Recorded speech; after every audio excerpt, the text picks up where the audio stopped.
Assalamualaikum, selamat pagi anak-anak. Bertemu kembali bersama Ibu. Kali ini Ibu akan menjelaskan bentuk soal AKM literasi dan numerasi. Tapi seperti biasa ya, sebelum memulai pembelajaran hari ini, mari kita awali dengan berdoa dan mengucapkan Bismillahirrahmanirrahim agar pembelajaran hari ini berjalan dengan baik dan lancar. Dan selalu biasakan sebelum mulai pembelajaran, kalian sarapan terlebih dahulu ya, agar kalian tetap fokus dan semangat. Oke, yang pertama, Ibu akan menjelaskan apa itu AKM. Ada yang tahu?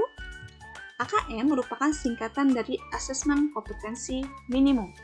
Nah, AKM ini merupakan salah satu aspek penilaian dari AN. Nah, apa itu AN?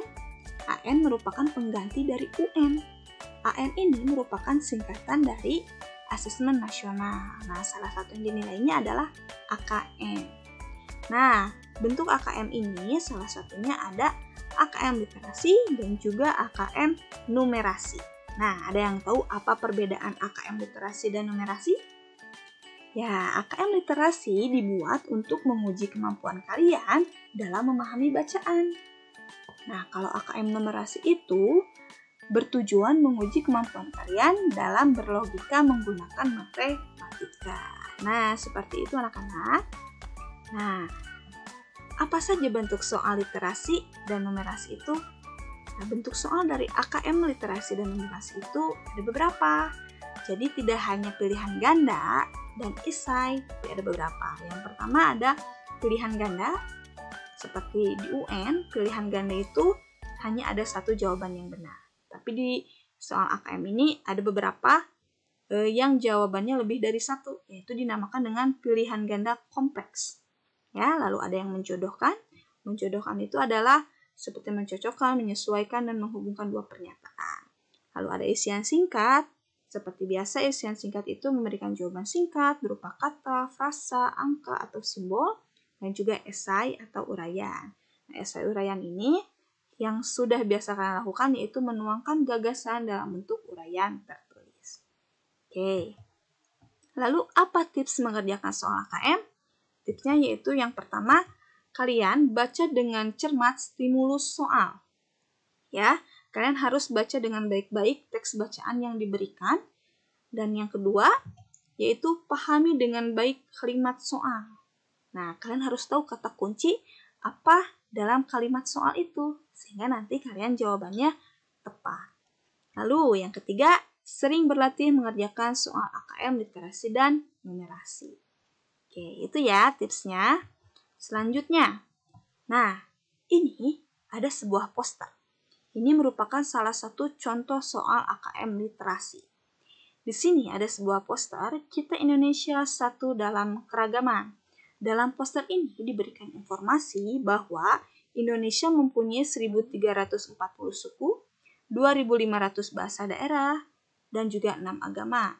Selain itu, di Indonesia juga ada keragaman tarian daerah, keragaman pakaian adat, rumah adat, dan lain sebagainya. Nah, contoh soal AKM-nya seperti apa? Mari kita lihat bersama-sama. Sikap manakah yang sesuai dengan ajakan pada poster? Jawaban lebih dari satu, berarti ini termasuk ke dalam pilihan ganda kompleks. Yang pertama, meskipun berasal dari Jawa Tengah, Ali senang belajar tari kecak. Yang kedua, Bondan membantu orang tuanya berjualan di pasar tradisional. Yang ketiga, Made memberikan kesempatan pada Ahmad untuk menjalankan sholat saat azan zuhur berkumandang. Yang keempat, Rini membangun toleransi dengan beribadah mengikuti ibadah agama lain. Nah, menurut kalian sikap mana yang sesuai dengan isi poster? Ada dua jawaban ya. Ya, yang pertama yang ini ya. Meskipun berasal dari Jawa Tengah, Ali senang belajar tari kecak. Berarti ini menandakan bahwa Ali mencintai keragaman tarian daerah. Jadi walaupun berasal dari Jawa Tengah, Ali tetap belajar tari kecak. Nah, berarti ini sesuai dengan ajakan pada poster yang memberikan informasi Indonesia satu dalam keberagaman. Selanjutnya apa lagi? Ya, betul.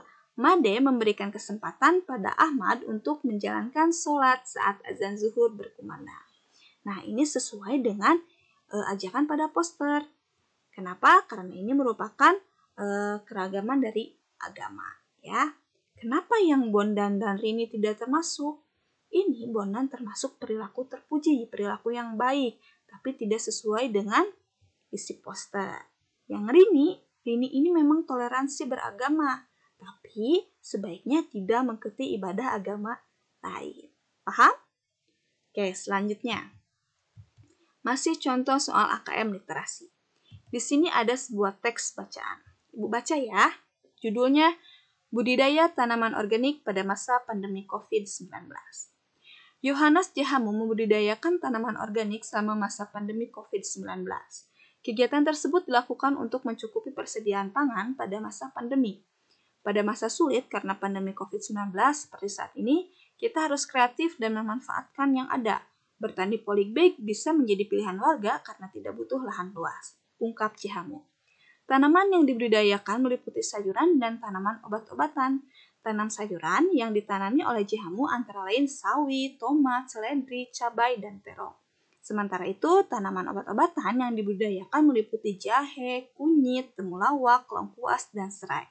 Panen dapat dilakukan setiap 2,5 bulan sekali. Budidaya tanaman organik dilakukan Jehamu di lahan kosong sekitar rumahnya. Tanaman budidaya ditanam menggunakan polybag. Polybag akan diisi oleh tanah yang dicampur dengan kotoran kambing, dedak bekatul, dan sekam padi.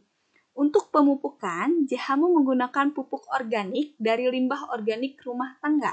Limbah tersebut akan diperam dalam tong selama 21 hari. Setelah itu, Jehamu membuat pupuk dari batang pisang, lidah buaya, sabut kelapa, daun lamtoro, dan daun kaliandra. Bahan-bahan tersebut kemudian direndam dengan air cucian beras. Kemudian, bahan-bahan diperan dalam tong selama 21 hari hingga terjadi pembusukan. Kalau ramuan pupuk sudah bau busuk menyengat, berarti sudah bisa digunakan untuk pemupukan. Saya jamin pupuk ini bisa membuat panen sayuran menjadi lebih baik. Penyiraman dilakukan secara rutin, yaitu 2 kali, dan kebutuhan sinar matahari yang cukup, kata Jehamu. Hasil panen tanaman organik Jehamu tidak kalah dengan sayuran yang dijual di supermarket. Kualitasnya bahkan bisa lebih baik. Selain itu, sayuran lebih segar karena dipanen langsung dari kebun. Jehamu berharap warga dapat meniru sistem budidaya tersebut sehingga akan meningkatkan ketahanan pangan masyarakat. Nah, itu merupakan teks bacaannya. Contoh soalnya. Nah, manakah bahan-bahan yang dapat digunakan untuk memupuk tanaman Jehamu? Jawaban lebih dari 1. Ya, berarti ini termasuk ke dalam pilihan ganda kompleks. Yang pertama, plastik pembungkus tempe, cabai busuk, dan wortel busuk. Yang kedua, roti berjamur, bungkus makanan ringan, dan kulit apel. Yang ketiga, kulit jeruk, tumis kangkung basi, dan nasi basi. Yang keempat, cangkang telur, kulit pisang, dan sawi busuk. Mana yang merupakan jawaban yang betul? 2 jawaban ya. Ya, yang pertama, kulit jeruk, tumis kangkung basi, dan nasi basi. Lalu apa lagi? Ya, cangkang telur, kulit pisang, dan sawi busuk. Kenapa yang plastik pembungkus tempe, roti berjamur, ini tidak termasuk ke dalam bahan-bahan yang digunakan memupuk Jehamu? Dari mana petunjuknya? Petunjuknya di sini, Jehamu menggunakan pupuk organik dari limbah organik rumah tangga. Nah, sedangkan plastik pembungkus tempe dan juga bungkus makanan ringan, ini bukan merupakan limbah organik karena sulit untuk diurai. Jadi, jawaban yang tepat adalah yang ini dan ini. Oke. Nah, sekarang Ibu akan memberikan contoh di sini. Ini soal AKM numerasi, ya. Di sini ada contoh kasus stunting di Indonesia. Stunting adalah kondisi balita yang panjang atau tingginya kurang atau tidak sesuai dengan umur berdasarkan ketentuan dari WHO. Banyak faktor penyebab terjadinya stunting. Data berikut menunjukkan data kasus stunting di Indonesia tahun 2020. Nah, di sini angka-angka ini merupakan informasi bahwa ada 10 kasus stunting di Aceh. Di sini juga dijelaskan dari Pulau Sumatera hingga Pulau Papua. Soalnya apa? Contoh soalnya, hubungkan dengan garis pernyataan dengan bilangan pecahan yang menyatakan perbandingan kasus stunting antara dua provinsi di Pulau Sumatera.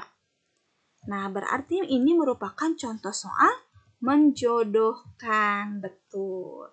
Berarti kita fokus ke yang di Pulau Sumatera. Oke. Langkah-langkahnya kita fokus yang di Pulau Sumatera ya. Ada Aceh, Sumut, Riau, Kepri, Sumbar, Jambi, Bengkulu, Lampung, Sumsel, dan Bangka Belitung. Oke, langkah yang pertama, kita hitung semua jumlah kasus stunting di Pulau Sumatera. Aceh 10, Sumut 15, Sumbar 4, Riau 5, Jambi 4, Sumatera Selatan 6, Kepulauan Riau 3, Bangka Belitung 3, Bengkulu 4, Lampung 6. Jadi total kasus stunting di Pulau Sumatera itu ada 60 kasus. Lalu yang kedua, kita buat perbandingan. Yang pertama perbandingan Riau dan Aceh. Riau dulu, Riau perbandingannya 5/60. Kenapa? Karena di Riau kasusnya itu ada jumlahnya 5 kasus dari 60 kasus. Di Aceh ada 10 kasus dari 60 kasus. Maka kita sederhanakan, 5/60 disederhanakan menjadi 1/12. 10/60 disederhanakan menjadi 1/6. Maka jadi 6/12 disederhanakan jadi 1/2. Seperti itu ya caranya. Nah, ini juga sama, Bangka Belitung dan Jambi. Setelah disederhanakan hasilnya seperti ini. Lalu Bangka Belitung dan Sumatera Selatan juga sama seperti penjelasan yang tadi. Lalu ada Bangka Belitung dan Sumut. Penjelasannya sama seperti yang tadi ya.